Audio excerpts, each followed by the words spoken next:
Srimad Bhagavatam with the devotees who equally relish the taste of the Bhagavatam.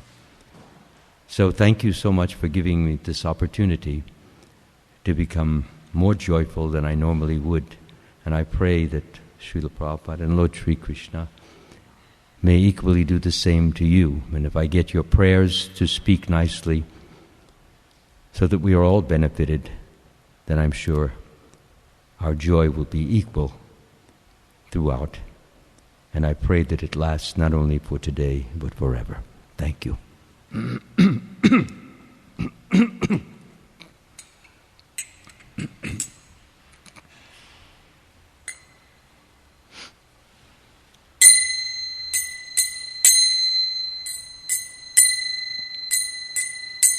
Jaya Radha Madhava Kunja Bihari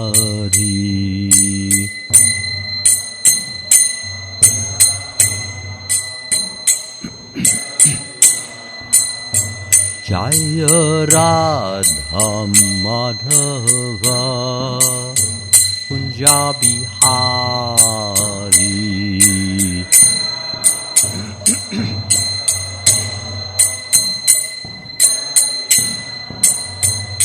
Jaya Gopi Janavallabha Girivardhari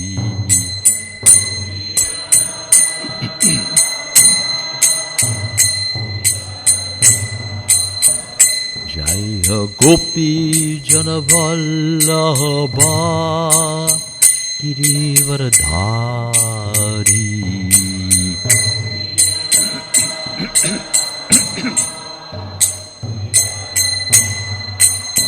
Yasodha Nandana Vajjana Ranjana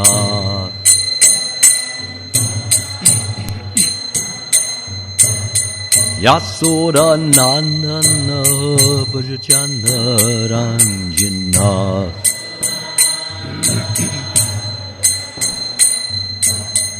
Yamunatira Vanachari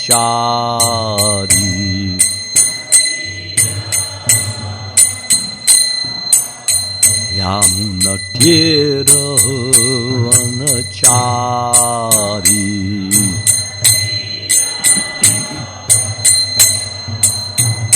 Jaya Radha Madhava Kunja Bihari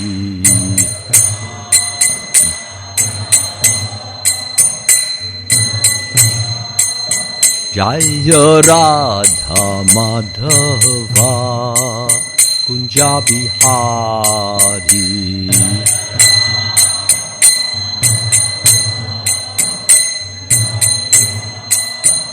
Jaya Gopi Janavallabha Girivardhari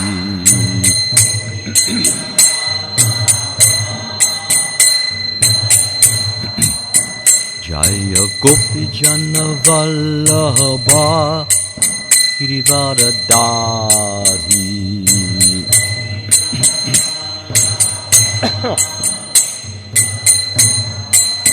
Yasodha Nandana Vrajjana Ranjana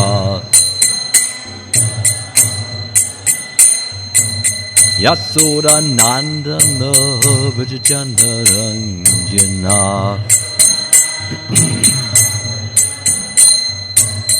Yamunatira Vanachari Yamunatira Vanachari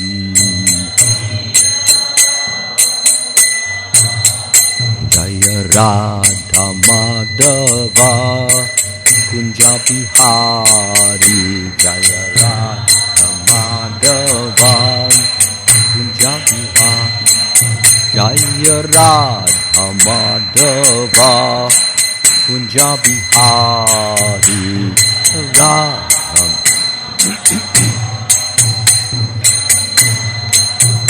Jaya Gopi Jana Vallabha Girivardhari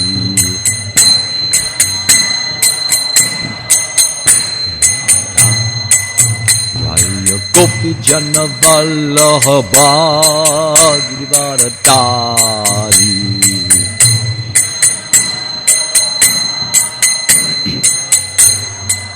Yasoda Nandana Vraja Jana Ranjana Yasoda Nandana Vraja Jana Ranjana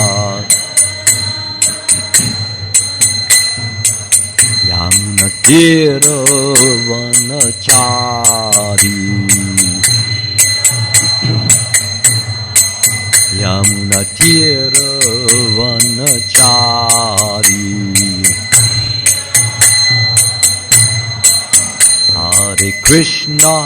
Hare Krishna Krishna Krishna Hare Hare Hare Ramu Hare Ramu Ramu Ramu Hare Hare Hare Krishna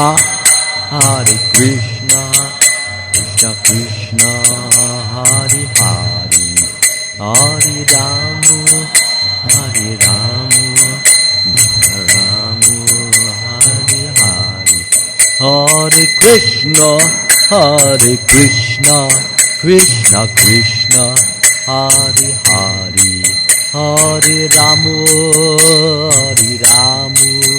Ramu Ramu Hare Hare Krishna Hare Krishna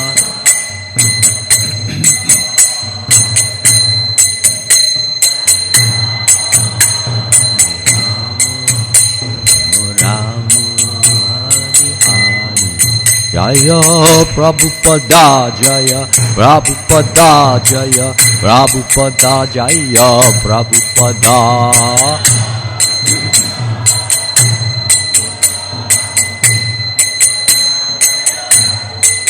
Prabhupada Jaya Jaya Prabhupada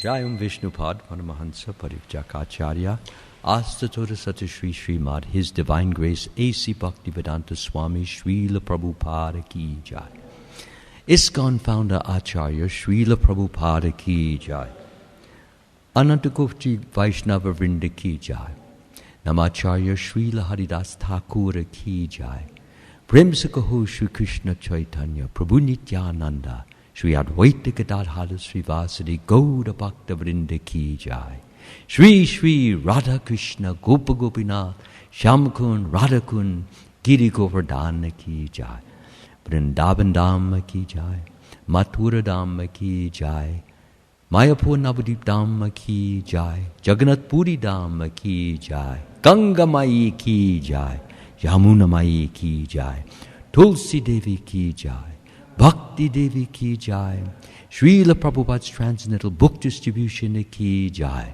Harinama Sankirtan Ki Jai Prasadam Distribution Ki Jai All glories to the assembled devotees. All glories to the assembled devotees. All glories to the assembled devotees. All glories to Sri Sri Guru and Gauranga.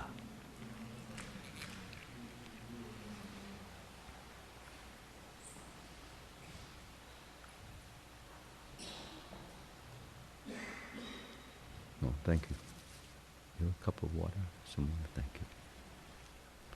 Om Namo Bhagavate Vasudevaya.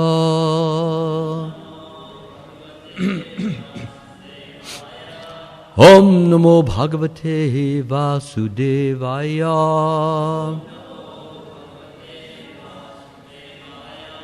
Om Namo Bhagavate Vasudevaya.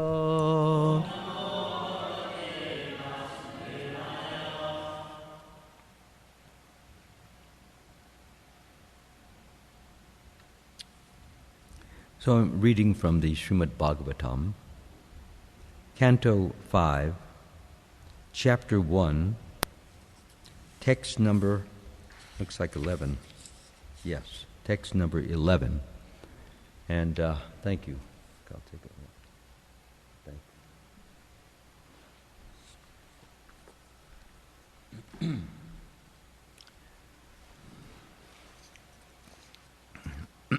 As I mentioned, I had a little problem with the lights. We have the brightest lights we can get now. Is that the topmost lighting that we have? If it is, fine. If not, I'll try to wing through this.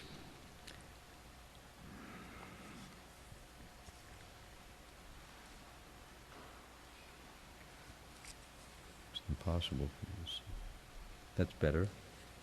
Getting there.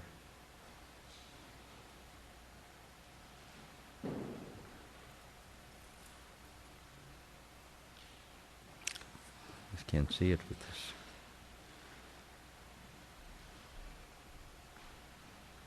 Oh, okay. If you hold this a certain way, you get reflections, and it's hard to read the book. Sri Bhagavan Uvacha.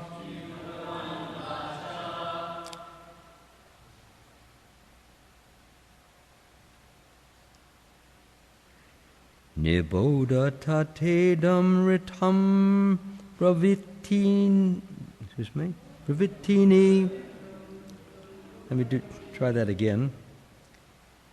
Niboda tatedam ritam bhavini.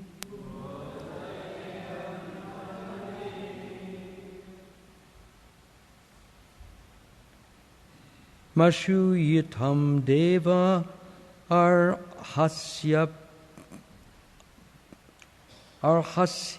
prameyam.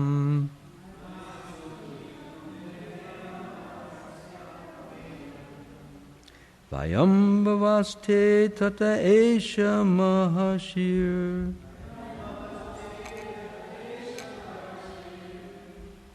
Vahama sarve vivashayasya dishtam. Sri Bhagavan Uvacha. Niboda tatedam ratam bravimi. Let me do that again, please. Let's just Niboda tatedam ratam bravit. Is that a T or an I? I can't tell. Bravimi. Yeah, let's get it right on that. So I don't get a reflection.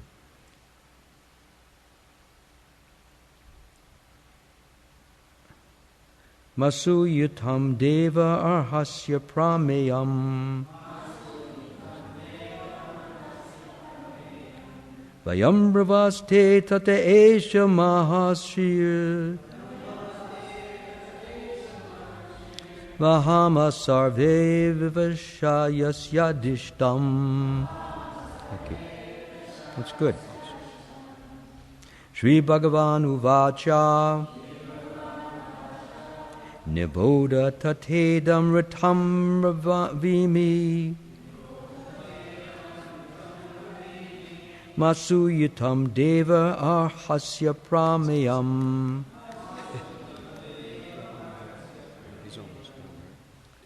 Now just keep the light on, please. Vayam bhavaste tata esha mahashir. No, it's okay. Mahama sarve vivashayasya dishtam. It's okay. That was the hardest I've ever done. Remember, I gave some suggestion. Please, you get a regular little spotlight. You put it here for every speaker so that it goes right on the page.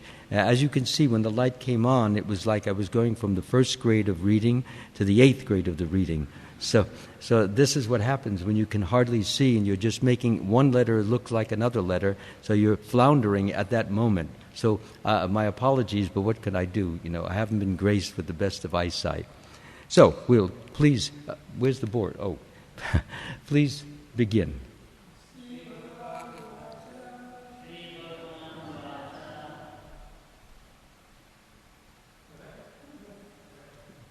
No, the temple president, please.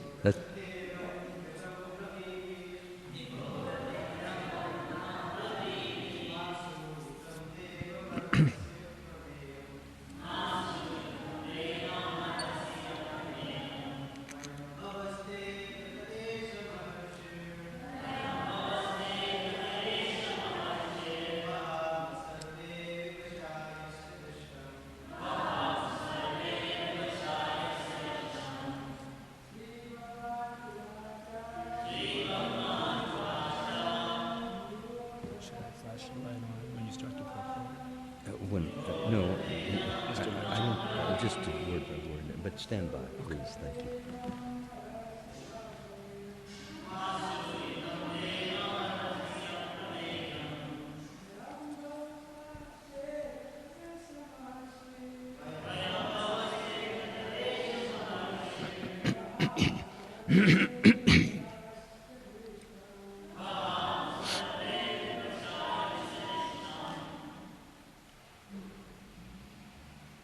Anyone else like to try it? No? Ladies, please.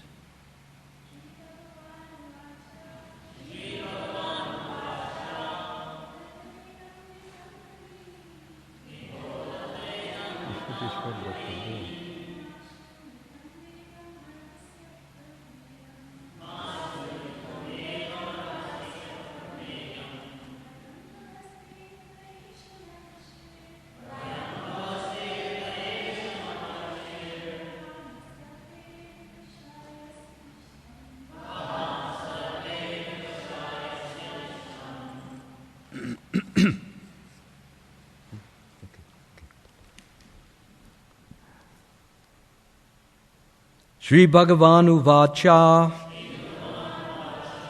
the Supreme Person, Lord Brahma, said, Nibodha, kindly hear with attention. Tata, my dear son, idam, this, ratam, true, bhavimi, I am speaking. Ma, not, asuyatum, to be jealous of. Devam, the Supreme Personality of Godhead. Arhasi, you ought. Aprameyam, who is beyond our experimental knowledge. Vayam, we, Bhavaha, Lord Shiva, Te, your, Tattaha, Father, Esha, this, Maharishi, Narada, Vahamaha, carry out, Sarve, all, Vivasha, unable to deviate, Yasya, of whom, Dishtam, the order. Translation and purport, I think I can handle this. I can do this without the light. Thank you. By His divine grace, Srila Prabhupada ki, Srila Prabhupada ki, Srila Prabhupada ki. Okay.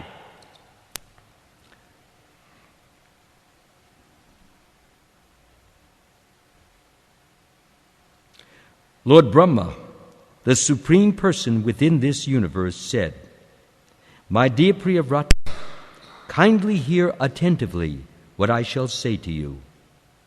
Do not be jealous of the Supreme Lord, who is beyond our experimental measurements. All of us, including Lord Shiva, your father, and the great sage Maharshi Narada, must carry out the order of the Supreme Lord. We cannot deviate from His order.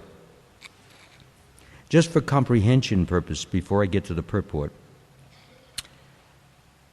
Srila Prabhupada often uses the word jealous and envy in two ways.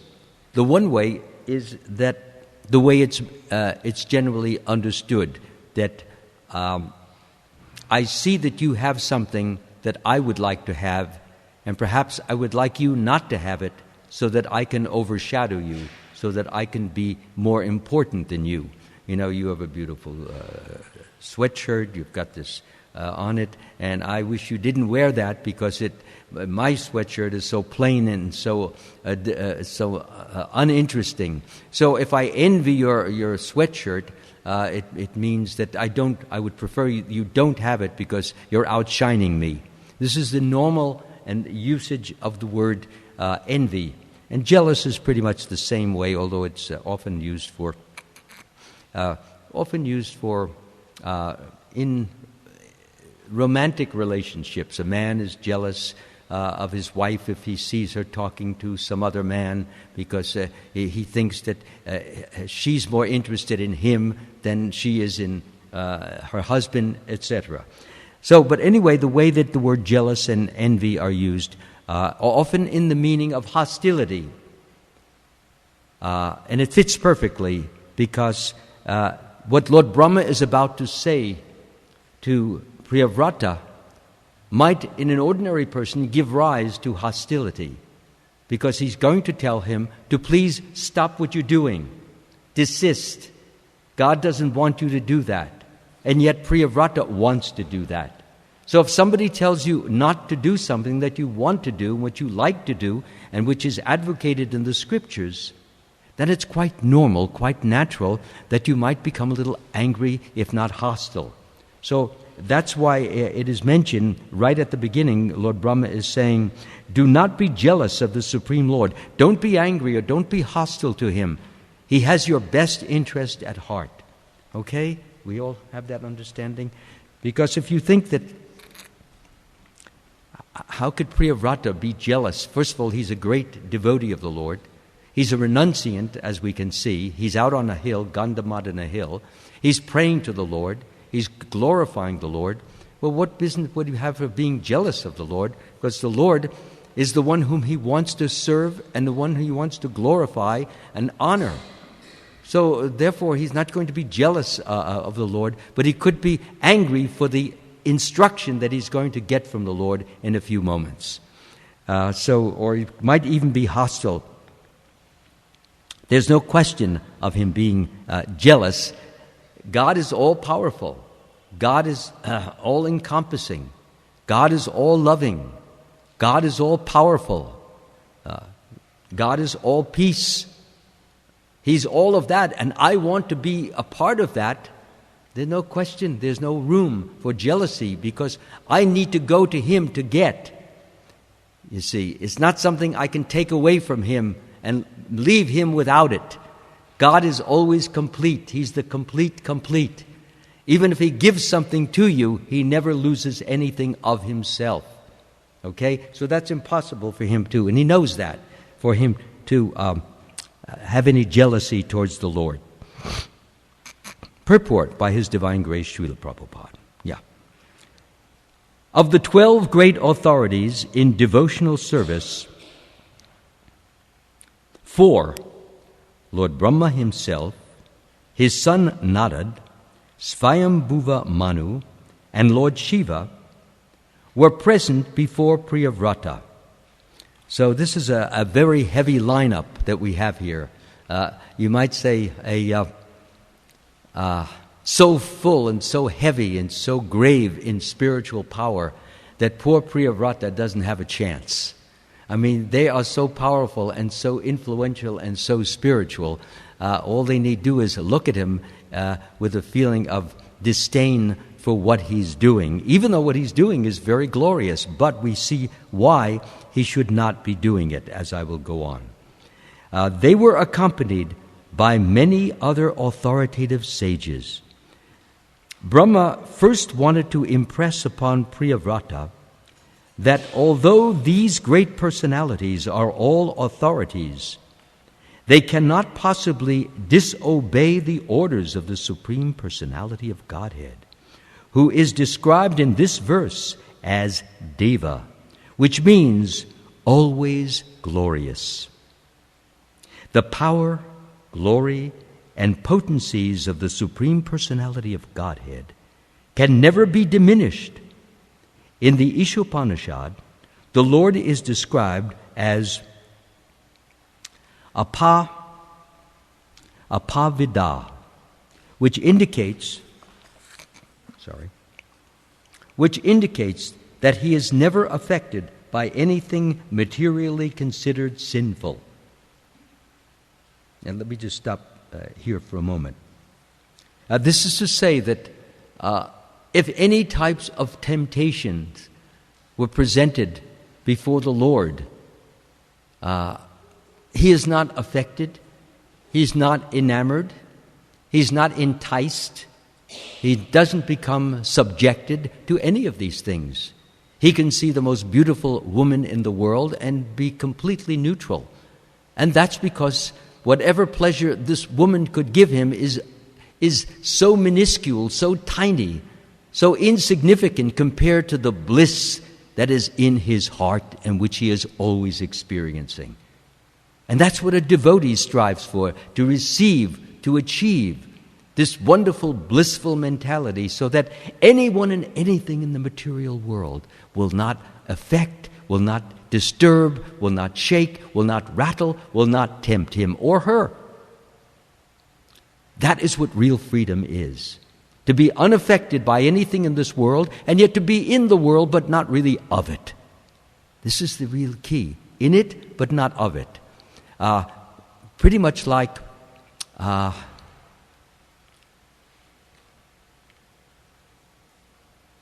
catch a fish, but don't get pulled by the fish into the water of the material world. You see, you be the master of it. So getting back to this particular point,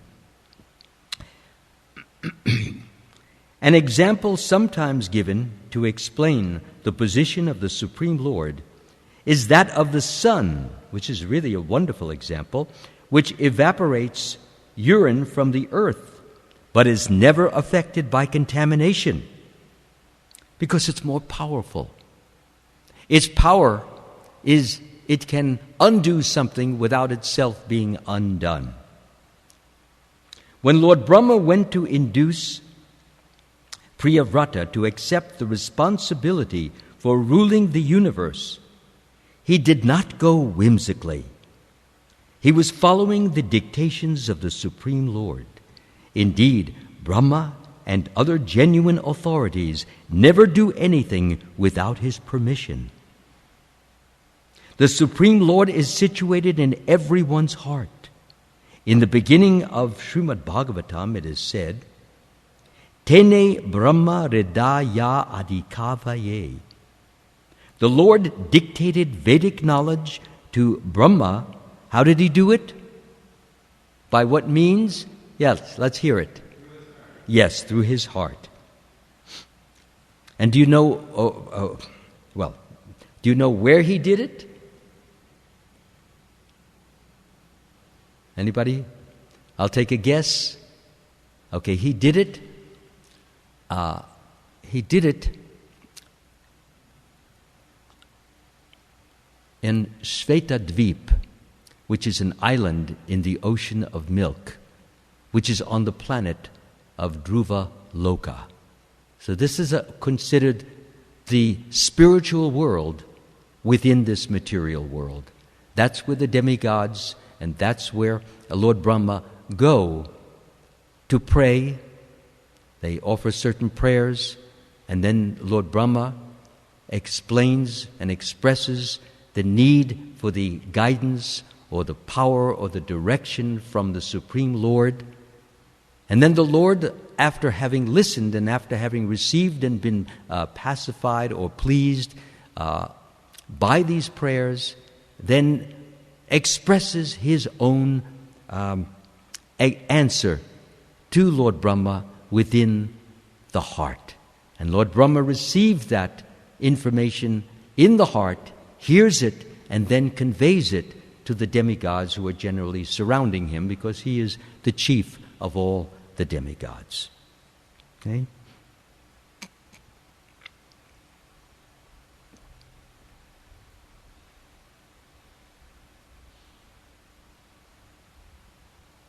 The more a living entity is purified by devotional service, the more he comes in direct contact with the Supreme Personality of Godhead, as confirmed in Srimad Bhagavad Gita.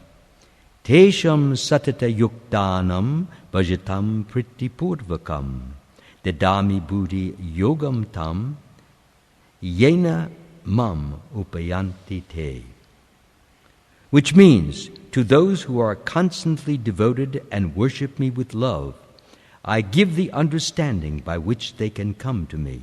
This is from the Bhagavad Gita 10.10 and is one of the 4 Chaturshloki, one of the very important verses of the Bhagavad Gita.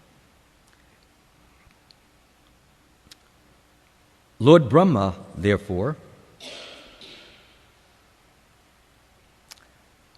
had not come to Priyavrata by his own whims. Rather, it is understood that he had been ordered to persuade Priyavrata by the Supreme Personality of Godhead, whose activities can never be understood by material senses, and who is therefore described herein as the aprameya. This is a very important statement, really. Thus, Lord Brahma first advised Priyavrata to hear his words with attention and without envy. As it is mentioned, whose activities cannot be understood by material senses, and who is therefore described herein as aprameya. You can only understand these rather complex, difficult to understand statements of the Supreme Lord in the Bhagavad Gita by, number 1, your eagerness to hear it, your eagerness to perform loving devotional service, your eagerness to surrender to the Supreme Lord, your eagerness to sacrifice your body and mind and words to the Supreme Lord. When Krishna sees that these particular qualities and tendencies are in place, he gives you his grace, he gives you his mercy, and that which you could not understand perhaps last week or last year becomes more and more understandable. Haven't we all, when we first read the Bhagavad Gita, we may have read and understood a few different passages. They were clear. And then as you read on to other passages, and they were so complex and so difficult, and you wondered whether you would ever get the chance to truly understand them. You just couldn't make head or tail of them. You even asked persons to explain it to you. Unless you have the grace of God upon you, which comes from within, you remain under a cloud. And if you put some information inside a cloud, you cannot see the information, because the information is covered by the cloud. As Krishna says in the 10:11, to show them special mercy, I, dwelling in their hearts, destroy with the shining lamp of knowledge the darkness born of ignorance. So Krishna is in the heart, and when he sees that we are ready to understand some new truth or some new insight, some new revelation, to take us further along our spiritual path, out of kindness, out of mercy, he enlightens the heart. And suddenly you say, hey, yeah, wow, now I understand it. It's clear. Why wasn't it clear last week or last year? Sometimes devotees wonder, well, this is the answer. Because Krishna wanted you now to know it, and he didn't want you to know it then because you weren't ready to know it. It was knowledge that could not do you any good at that time, but which can do you lots of good in the current time, because, as I said, a certain degree, a certain level of purification has taken place. And that's the key. The more you're chanting Hare Krishna, the more you're attending these programs, the more you're glorifying the deity, purification of the heart is taking place. The soul is being cleansed of its lust and anger and greed and envy, etc. And to that degree, as Krishna says, to the degree that they surrender unto me, I reward them accordingly. So let me continue on now.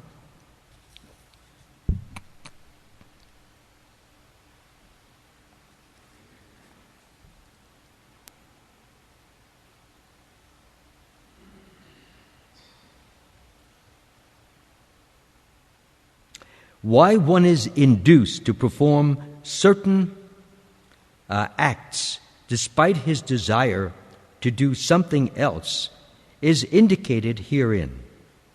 One cannot disobey the orders of the Supreme Lord, even if one is as powerful as Lord Shiva, Lord Brahma, Manu, or the great sage Narad. All these authorities are certainly very powerful, but they do not have the power to disobey the orders of the Supreme Personality of Godhead. Since Lord Brahma had come to Priyavrata in accordance with the orders of the Supreme Lord, he first wanted to dispel any suspicions that he might be acting as Priyavrata's enemy. Remember I said the meaning of the word of jealousy does not mean the usual traditional word? Well, here it's confirmed. He's saying that he's not his enemy. He's not hostile. And that's another meaning that Srila Prabhupada gives this word. So please remember, when you read this, ask yourself which meaning Srila Prabhupada is giving it. Because if you read it with the wrong meaning, then you're not understanding the sentence. I consulted with Dravida Prabhu. He also confirmed this particular point. He's one of the editors of the Bhaktivedanta Book Trust. So, finishing up this purport, Lord Brahma was following the orders of the Supreme Lord, and therefore it would be worthwhile for Priyavrata to accept Lord Brahma's order as the Lord desired. Om Agyana Timirandasya Gananjana Shalakaya Chakshur Unmalitam Yena Tasmai Shri Guruve Namaha. I was born in the darkness of ignorance, and my spiritual master opened my eyes with the torchlight of knowledge. I offer my humble obeisances unto the lotus feet of Srila Prabhupada. And thank him and thank all of you for inspiring me to want to say a few words about this very interesting verse, because it touches upon each and every one of you, especially those of you who may be living in the ashram or who may be attending the ashram on a very regular basis. The representative of Srila Prabhupada in this particular temple is the temple president, Nityananda Pram Prabhu. And he should not be just taken for granted, or his orders should not be taken lightly. They should be taken not just because he's a human being and is friendly to you and is warm to you and is affectionate and loving to you and is respectful to Srila Prabhupada. We see him as a human being like us. And the natural tendency is to think, well, he's like me, therefore he's just a human being and I can act any way I want with him. That's not correct. We cannot take the authorities' instructions cheaply. And that's what Priyavrata was doing here. He had his desire. He said, well, what's wrong? I don't care to rule the kingdom. All right, so what was it? His brother Uttanapad, he had died. So why do I have to rule the kingdom? He had to rule the kingdom not only because the Supreme Lord wanted him to do it, but he was born with certain rulership ability. But at the same time, he also was born with the tendency to be a renunciant, to be a sannyasi, to be a person who wants nothing to do with material gain and opulence and beauty and wealth and fame or glory or any of those things which are present in the material world. He wanted nothing to do with them. So he had this dualistic nature. And it creates a conflict sometimes. Sometimes you feel so spiritual, and another time you feel so material, you want to go out and earn a lot of money, or maybe you want to become a great singer or a great dancer, and you want to just do things in the world and be admired and glorified and applauded and get all those wonderful things which make you feel like a lord of all you survey, and just see, I knew I always had it in me. I'm doing it for you, Krishna. Yeah, right, for me. Yeah. So the false ego just gets more and more inflated, bigger, grander, greater, And the unfortunate part about it is it's greedy. And the more it gets, the more it wants, the more it wants, the more it gets, until finally the person completely forgets Krishna. He forgets him. So this often happens in people in the entertainment world. That there's so much fame, there's so much glory, that you cannot help feeling like you're important.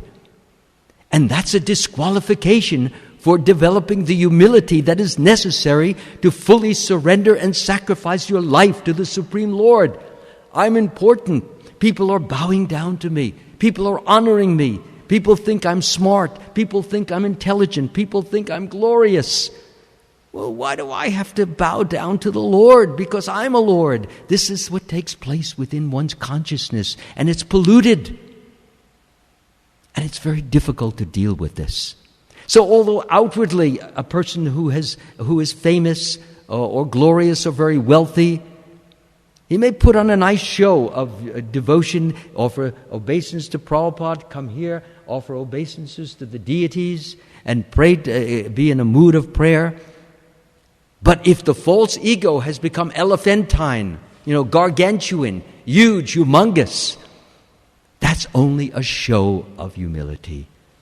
To feel true humility in the heart, you have to be willing to give up that fame and name and glory and wealth, and simply and only want to serve Krishna as the all in all, as the greatest of the greatest. And because He is that, and He deserves my love, He deserves my energy, He deserves my devotion, He deserves my body, He deserves my mind, He deserves my everything. So, that's what Krishna is looking for and waiting for. It is that mentality from which He deposits or showers His mercy upon you. Try to keep in mind this. And that comes from one of the most wonderful qualities we need to develop is obedience. This is one of the 10 major qualities. I think I mentioned them in the class a day or two ago. These 10 wonderful qualities, if I can again remember them. Obedience is one of them. Faith. You must have some faith that Krishna will help you. You need to also, and that Krishna is God and Krishna is true, and He's here and everywhere, have at least preliminary faith. That's the first stage in Bhakti Yoga. There are 9 stages. And then one should have some hope. Hope that yes, if I do these practices, Krishna, who is all-knowing, all-powerful, all perfect, He will help me because He is compassionate. How do you know that? Read the Chaitanya Charitamrita. Look how compassionate, how kind, how considerate, how affectionate, how loving Lord Chaitanya Mahaprabhu was to the general public. He would go to the Shudras. He would go to the Brahmins. He would go to the Vaishyas. He would go, whether it's householders, brahmacharis, kshatriyas, it didn't matter. He gave out the holy name unstintingly to everyone because He wanted everyone to be God conscious. That's the nature of Krishna consciousness. You will know that you're becoming more and more Krishna conscious to the degree that you want to share it, give it out, spread it everywhere. That was the way Srila Prabhupada was. He wanted everyone to have it, bar none. Whether you were white or you were black or you were yellow or red, it didn't matter. Whether you were tall or you were short, whether you were king or impoverished, it didn't matter. You were a spirit soul, and that's the way Srila Prabhupada saw us. Miserable, wretched, degraded, spiritual souls who need help. Yeah, thank you. Who need help. It just distracts my eyes. I'm sorry. So, who needs help. And He was filled with so much love that all He wanted to do is give help in the form of these wonderful books. And not only did He want to write them, which He did, but He wanted them spread and shared. That is the nature of pure devotional love. You want to spread it, you want to give it, you want to distribute it. You want to dissipate it here, there, and everywhere. So you can always ask yourself, how self-centered am I, or how selfless am I? Selfless means you take out the selfish element from your heart, and instead you have the selfless, which means you want nothing in return because why? You already have gotten so much. If you've gotten so much love and grace and mercy from the Lord, no need to desire more at that moment. What you want to do is try to be worthy of what you've gotten. Try to deserve what you have already received. Prabhupada would often say, when devotees would say, I want to see God. So Prabhupada would say, first deserve and then desire. So what does that mean? Deserve what you already have or gotten. The very fact that we're all together here in this beautiful temple, we could never deserve that. We all come from backgrounds, at least I know I do, and probably many of you do, from backgrounds of having performed all kinds of sinful activities, eating meat, fish, eggs, like that. Some of you not. You come from a good Brahmin background or a good Hindu background where you were taught to be vegetarian from the time you were a child. But many of us here, especially Americans, Westerners, we ate meat and fish and chicken and all that stuff. We had illicit sexual activities, and we maybe went to Vegas occasionally and shot a few hundred, at the roulette wheel or at the poker table, or I need not tell you, on New Year's Eve, anybody who has already reached the age of 13 was already boozing up and getting completely drunk. Is it not? I know when I was 13, 14 years old, you went to not one party, you went to 4 parties. And each party you went, you drank more until you were completely stoned and wobbling here like this. And you felt you were really happy then. Wasn't that a happy day? You couldn't even walk straight. You couldn't even speak. You spoke in slurred language. Hey, buddy, what, you got the time? Anything? Huh? What's the matter? You don't like me?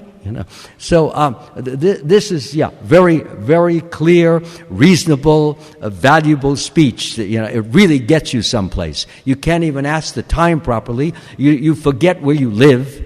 You just lie down in the street and hope that the police won't come and pick you up, put you in the paddy wagon and drive you off to jail, where you have to be with inveterate drunkards, people who drink all the time, as opposed to you, just a New Year's binge.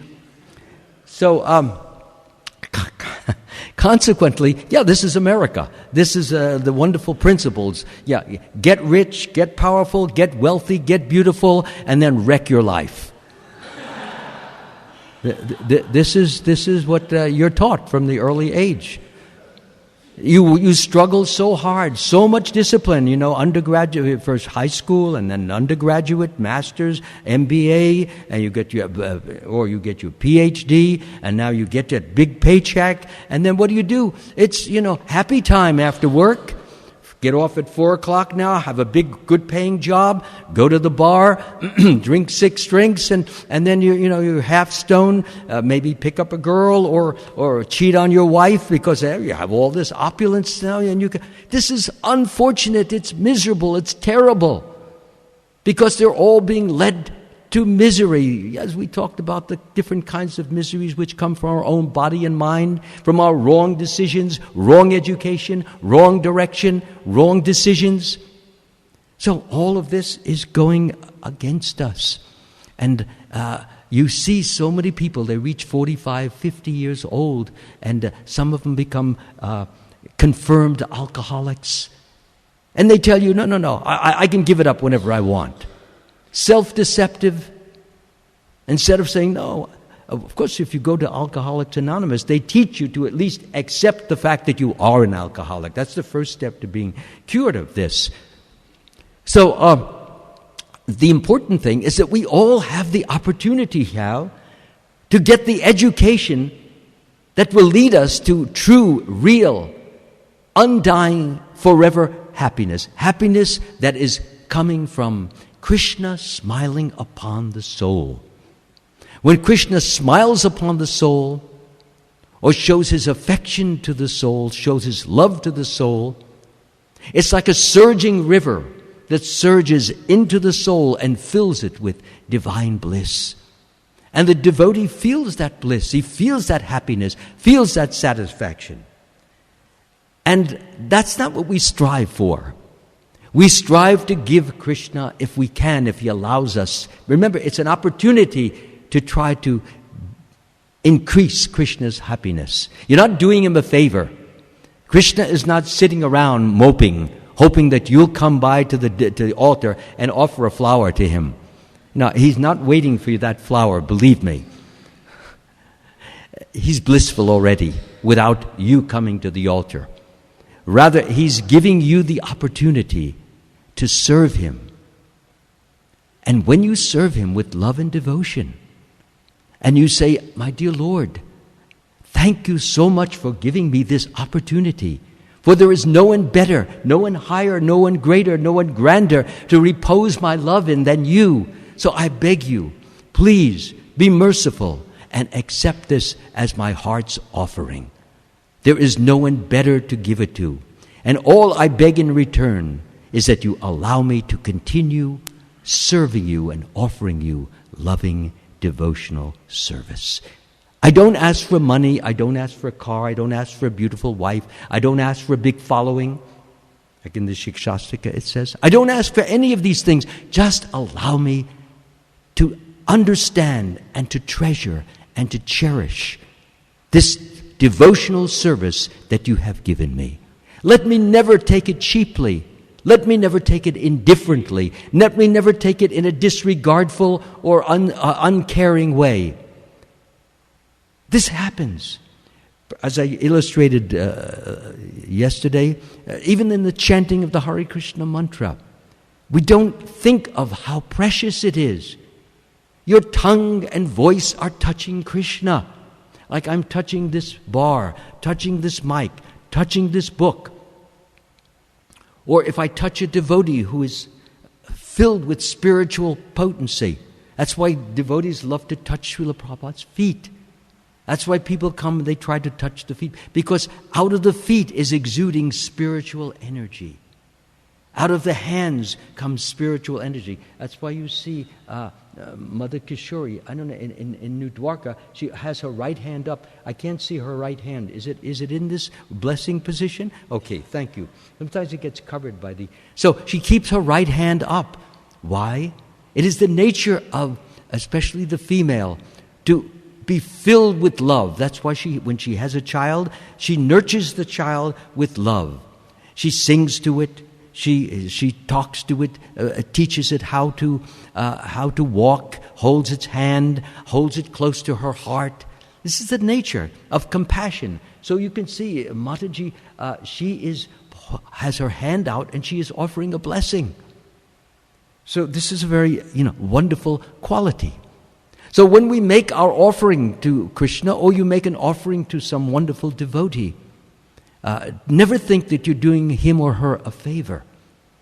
Rather, he or she is doing you the favor by allowing you to offer that offering to him or her. Because you're getting the blessing if the offering is made with love and devotion.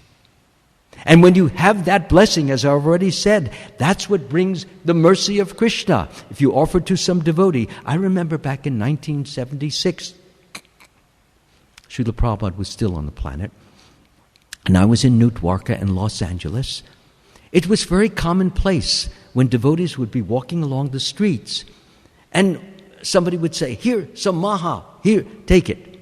And you would have a cookie in your hand. 10 minutes later, somebody would give you a flower. "Here, maha from the deities." This was going on all day. Or somebody was baking a cake and she had some ice cream, icing, that chocolate or carob ice cream, icing, and she knew that I liked it. "Here, I saved some icing for you. Please, take some." I took a lot. So the icing is very tasty, especially when you're younger. And the mode of passion is still very strong. You get my age, it starts to trickle away, and you can enjoy even the more pallid things, because you don't have much time left in this world, so you might as well get yourself focused upon the things you need to do to get out of this world and the way you should get out. thinking of Krishna. Otherwise, I'll go out thinking of that wonderful chocolate or carob icing, and, oh, Krishna, please let me have it. So you know where I'm going? Indraloka. That's where they have all that stuff there. And they forget Krishna. So I don't want to go there. Anyway, I was just trying to bring out the point, is that, as Rupa Goswami says so nicely, there are 6 ways in which devotees can interact with each other in a loving way. One way is giving gifts. Another way is to accept gifts. Now, sometimes devotees, I want to offer some garland that I have received from Srila Prabhupada or the deities, and I want to give the person a garland. And the person, oh, no, I'm not worthy of this. Well, that's why I'm giving it to you. Because you're not worthy of it. And how are you ever going to be worthy of it? By just sucking up all that vibration that's there. Sometimes I see devotees giving class, and the first thing they do is they do this. So, what's going on here? Why is he taking off the garland? It's so heavy? Well, maybe it's heavy with bhakti. Keep it on. We need that heaviness. No. Why take it? I don't know. Of course, some Maharajas, I can't go off directly criticizing. But yes, it is a criticism. This is a gift. This has Krishna consciousness in it. It is spiritualized. It is a blessing. And to be quite frank, I'm so greedy that I know it's my duty to give it out to somebody after my class. I have to fight with myself.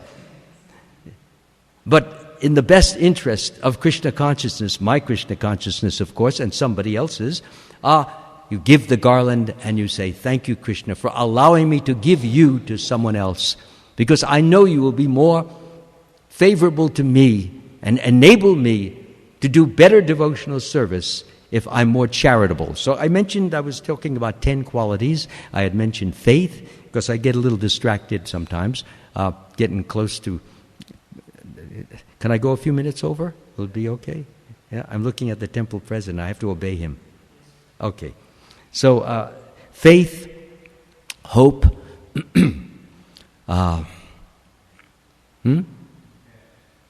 that's not the third one I had in mind. But...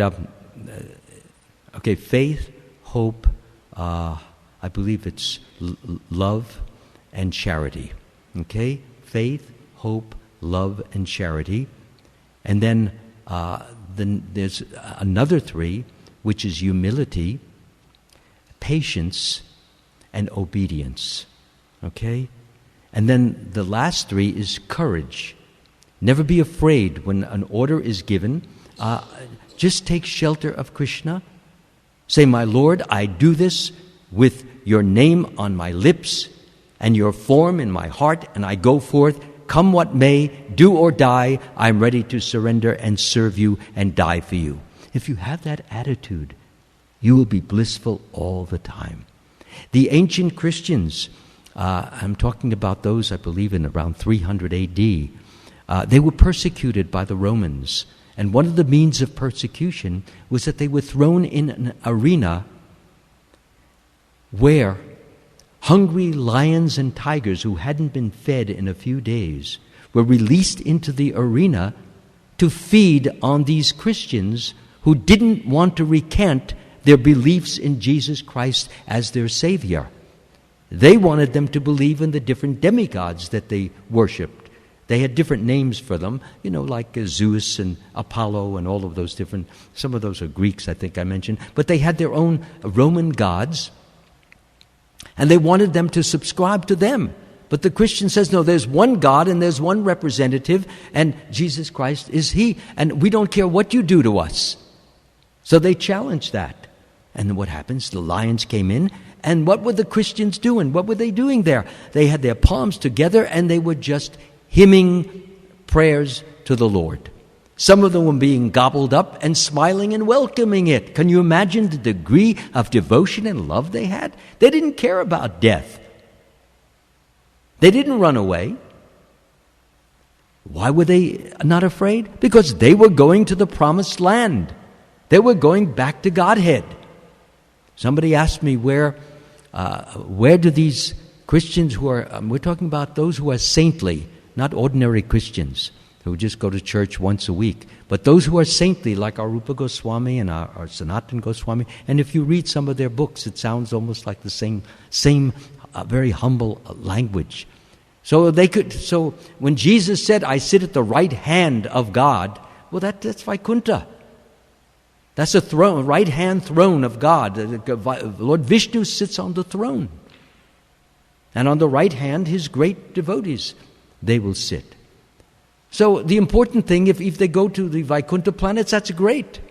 As far as Goloka, that's reserved for very special people. It's not. We know that in Goloka Vrindavan, it's not so formal as it is in Vaikuntha planets. People speak differently. They speak more spontaneously. They joke with one another. They joke with the Lord. They don't even know He's the Lord, and so forth. So, courage, and the last two, courage, discrimination. You must be able to discriminate between what is useful and what is not useful, what is good, what is bad, what is valuable, what is not valuable, what will enable you to go to God, and what will keep you from going to God. All of these things must be kept in mind so that all of our decisions are made with that one target in mind, and that is to reach the Supreme Lord.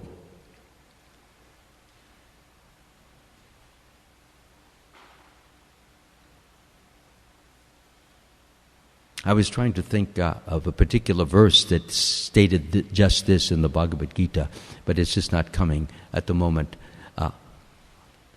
Yes, those who are on this path are resolute in purpose, and their aim is one. The intelligence of those who are irresolute is many-branched. So, those who are on this path are resolute in purpose. Resolute means to be determined, to reach the target, to reach the goal, which is the Supreme Lord and all His great devotees. So that's our position. And discrimination, and last but not least, the 10th one, is detachment from all of the things that we have become attached to. And it is almost impossible to become detached from the things that we like to taste, the sounds we like to hear, which we have cultivated or acquired from our gross mentality when we were karmis. Sometimes I still hear devotees, they put on the radio and they're listening to this rock and roll. You can hear the rhythm go da da da da da da da da da da da da boom boom boom boom boom boom boom. This is what's going on. How can they tolerate this? This is not. These are the rhythms which induce sensual activity. The drum going real firm, boom, boom, boom, boom, boom, boom, boom, boom, boom, and making you kind of move your hips and your shoulders. Is not devotional dancing. This is not desired. And I hear devotees even putting out CDs like this. I don't tell them anything, but I'm saying this so that when you hear this, please turn on some beautiful songs like from Indra, beautiful things, Hare Krishna mantras in 10,000 different tunes. And they're beautiful. Each one is more beautiful than the other. And there was a beautiful tune going on when I came into the temple last night. It was so soothing and so mellow. That doesn't mean there isn't a room for ecstatic, intense kirtans. That's good too. But let us look at the deity. The deity is inspiring you, then jump up high. Try to touch the ceiling if you can. Maybe you will one day, who knows? But if that's what moves you, then that's fine. But do it for the pleasure of Krishna. Not just for the pleasure of hearing these gross sounds, which you've become accustomed to, which you've acquired, which you've cultivated over the years, and which you feel groovy with. Wow, it's groovy, man, real groovy. So this is what is not desired. This is the past we want to throw out. And in its place, we want to listen to those melodies, those vibrations, some of the beautiful songs that we have some very wonderful musicians in our movement. And if you hear some of those which are done in a mood of Krishna consciousness, that will benefit you. Okay? So this is important. I've talked about the 10 qualities. I've talked about obedience. And for all of you who are living in the temple or outside, for those of you who are outside, all of the instructions, all of the advice, all of the guidance that Krishna is giving in the Bhagavad Gita, you should try to follow. And if you do follow it, you will be very pleasing to Krishna. And if you can't follow everything, please don't be too hard on yourself either. Don't walk around in a guilt trip saying, oh, I'm terrible, I'll never make it in devotional life, I'm going back to karmi life. How many times I've heard this? This is called false pride.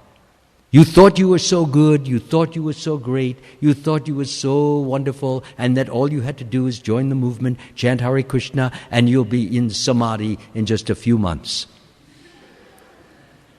And then it didn't happen. Your attractions, you want to go see that movie, you want to go to that concert, you want to do this, and all your material desires flooded into your mind, and you said, no. And they said, yes. And then you couldn't do it. You failed. You were a loser. Nobody wants to be a loser. That's like a dirty word nowadays. You don't have a right to live if you're a loser. That's the way people think.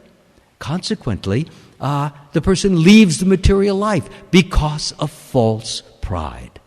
So never think you're so great, you're so wonderful, because maybe you're being complimented or praised by this devotee or this sannyasi or your spiritual master. When those praises come, you know what you do? You know how to be free of pride?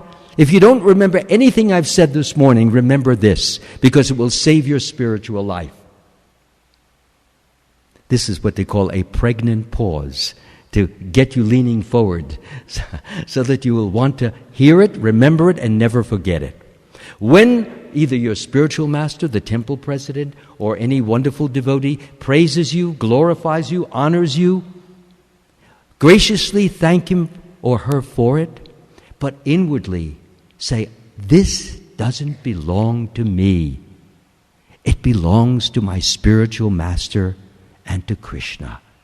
Therefore, I make a deliberate effort to mentally give it to them so that I will not think I am what they say I am. Because I am not that. All I am is a conditioned soul full of all sorts of bad qualities, and it is only by their grace that I am manifesting some good qualities, or some good ability, or some good talent. Without their grace, without their help, without their assistance, I would do nothing. And that way you disabuse yourself, you disassociate yourself from all those things which you don't want. You don't want to keep that. It's poison. What happens when you keep poison? You die. And what is your death? The death of your spiritual life, which I just explained in that little illustration before.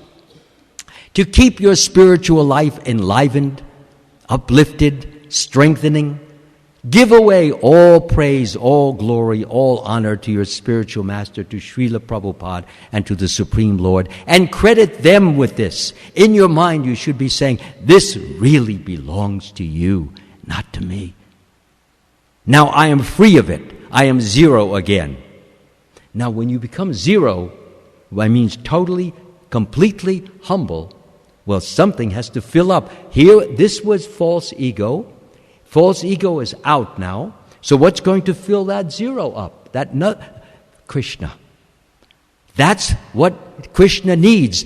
He needs you to not want to have this false ego which causes you to think, yes, oh, he complimented me. I'm so wonderful. I'm so great. I'm a Lord. I'm important. Now when I speak, you listen, because after all, I was complimented by Guru Dev. Therefore, he didn't compliment you, so I have more sway. I have more importance than you.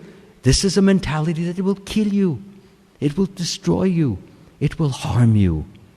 Rather, your position should always be, as Lord Chaitanya says, one should chant the holy name of the Lord in a humble state of mind, thinking oneself lower than the straw in the street. One should be more tolerant than a tree. devoid of all sense of false prestige, and should be ready to offer all respects to others. In such a state of mind, one can chant the holy name of the Lord constantly. Why? Because you're always blissful. Krishna will keep flooding you. Because that's what he wants you to be, and that's how he wants to interact with you. So the zero then becomes filled with Krishna, and Krishna manifests through your mind, through your body, through your speech, and people will listen. And if they do, again, if they compliment you, praise you, honor you, don't say, no. When this false humility I see coming on, what do you mean, no, I give you the garland? Don't say no. Krishna is trying to bless you, so not me, but he. So don't resist. Don't refuse to receive blessings. Otherwise you'll be out in the street where you were before soon. It doesn't take much. Rather accept it all graciously and inwardly get rid of it. How do you get rid of it? You got the garland, you wear it, you treasure it, you cherish it, smell it, hold it, hug it, thank the Lord for it, and give it. Similarly, you receive these blessings in the form of praises, in the form of applause or the form of compliments. You take them. Thank you, Lord, for being so kind upon me, for being so considerate, for being so thoughtful. This is your mercy. I am undeserving of this. I know this, but you're being kind to a sinner. You're being kind to a fool, kind to a rascal. So I take this and I give it back to you. Thank you so much. Now give it to somebody else who needs it just as much as I do. Well, you're free of that. The Lord sees, just see. He doesn't want anything from me. All he wants to do is serve me. That's the attitude.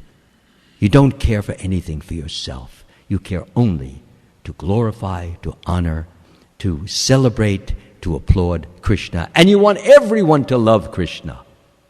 That should be your goal. To share Krishna. To inspire everyone to look up to Krishna and to serve him. So with that, I want to thank you all very much for giving this opportunity. All glories to Srila Prabhupada ki. Srila Prabhupada ki. Lord Sri Krishna ki. Lord Mother Kishori ki. Srimad Bhagavatam ki. Are there any questions or comments? Any questions or comments? Yes, Prabhuji. Wait till the mic comes. Thank you very much, Prabhu. Hare Krishna. I had a question. The purport was mentioning that no one has the ability to disobey the order of the Supreme Lord, great demigods or sages. Is that the exact wording, that no one has the ability? Are you quote it exactly for me so that, because I don't want to be commenting on something that may not have been said exactly. If you just give me the exact wording, I would appreciate it, since you're referring to the purport. One cannot disobey the orders of the Supreme Lord. Okay, let me stop you there. He means, when Prabhupada is using the word one cannot, he means one should not. Because anybody can disobey. That's why we're all here. We're in this world because we disobey, so we can disobey. Krishna gives you the freedom to do that. But what you have to know Prabhupada's language. And if you read these books 10,000, 100 million times, after a while you get to see what he is actually meaning. One should not disobey the Supreme Lord. And he's referring to, of course, Priyavrata. Okay, continue. Or is that all that you... That was kind of the essence of the question. Yeah. Okay. They have immense powers, but they do not have the power to disobey the orders of the Supreme Personality of Godhead. Yes, one should not, and one should not disobey. And what was the other thing about power? Did you say? Did I answer your question completely? That answers the question. Okay. Yes. Is there any other question that one may have? I see. Prabhu, are there anybody over here? Okay, give to Prabhuji here, Karunanidhi Prabhu. Yes. Thank you for coming again. He's my host. He helped me to get here, so I can't thank him enough. Jai. Karunanidhi Prabhu ki. And then, of course, Nityananda Pran, he was the broker in the deal. He made sure that it happened. And then, of course, we have our great spiritual master, Romapad Maharaj. So all of them helped and contributed to give me the pleasure of serving you all. So I cannot thank you enough. Go ahead with your question. Thank you for providing us with... I'm not understanding. You're going to have to come up real close, Prabhuji, because your voice does... thank you very much for inaugurating Krishna Prem among us. And here is one doubt. Talk a little farther away from the mic. Yeah. If you talk like this, you see, that's the way I'm hearing it. Go ahead, Prabhu. Doubt is that in word-to-word meaning, it is written, it is referred as Brahma as the supreme person.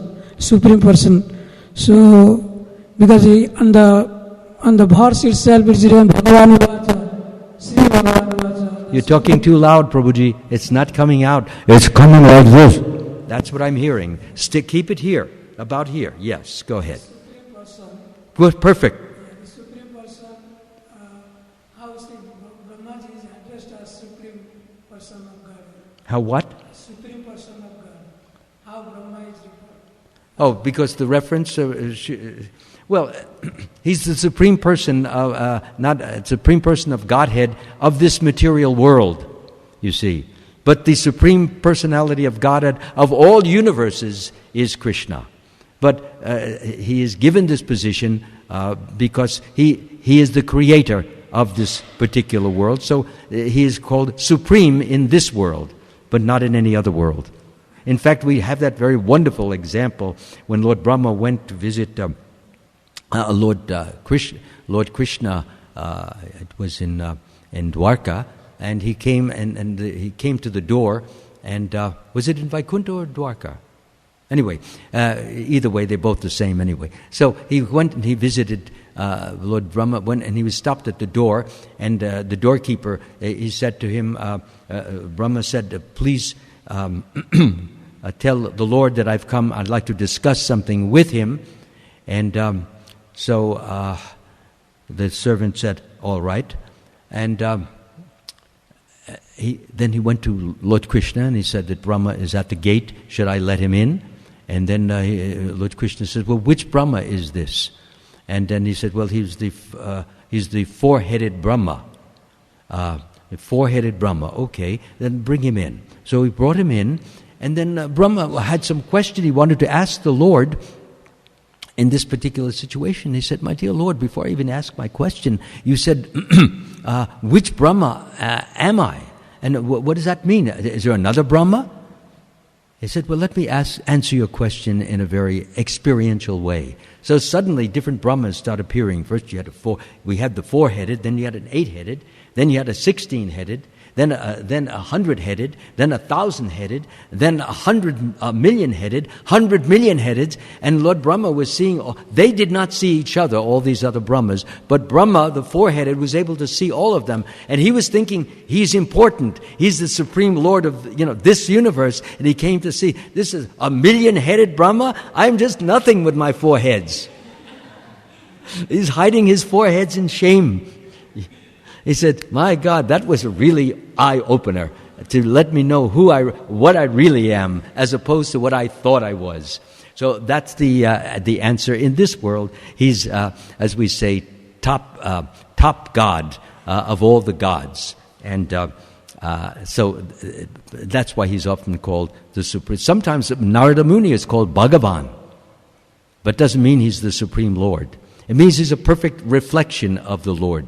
The bhakti aspect, Narada Muni, whatever he says is the word of God, because God completely occupies or controls his speech, not out of force, but out of love, because Narada says, I don't want to speak, you speak, because whatever you speak is perfect, and that's all I want to do is what you want to do. So take over my voice, take over my speech, take over my everything, and then everything will be perfect. Any other question? Maybe back? Yes, Nityananda, please give the microphone to...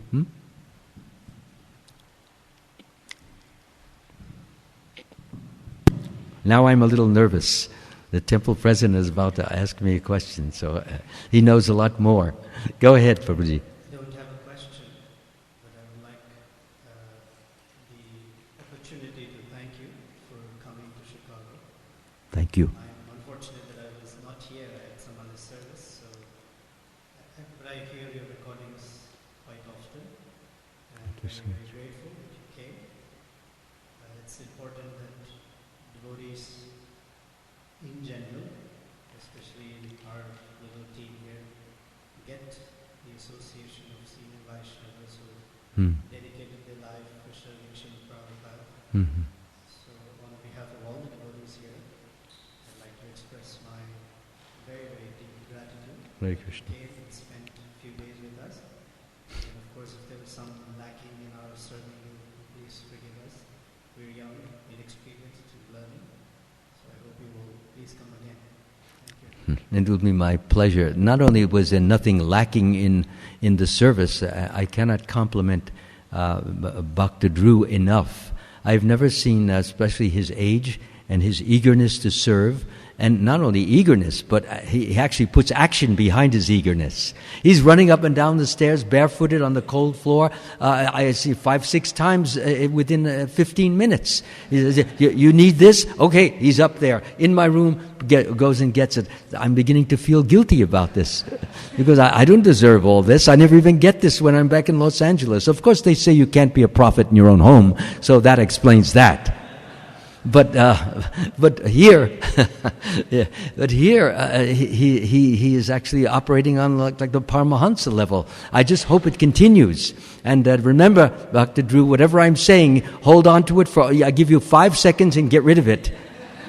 You give it to your future spiritual master, give it to your temple president. Okay, they all got it now? Fine. You're empty, free, now I can give you some more.